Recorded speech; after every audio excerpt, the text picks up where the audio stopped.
దేవుడు ఇన్ని నీ కోసం చేస్తున్నాడు, నువ్వు ఆయనకి తిరిగి చేయటంలో ఏముంది? ఏం చేస్తున్నావు? ఏమీ లేదు. కానుక ఇచ్చేసి గొప్పగా చెప్పుకోండి, నేను దేవుడి కోసం గొప్ప కానుక ఇచ్చానండి నేను. ఏమంటే దేవుడి కోసం నేను వచ్చి వెళ్ళిపోయానండి, ఆదివారం ఆరాధనకు వచ్చి వెళ్ళిపోయానండి. అది గొప్ప? ఆ దేవుడికి ఏమైనా గొప్ప పని చేసి పెడుతుంది అనుకున్నారా?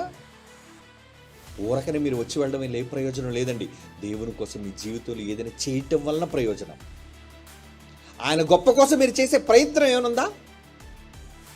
ఆయన నామ ఘనత కోసం మీరు చేసే ప్రయత్నం ఏమనుందా?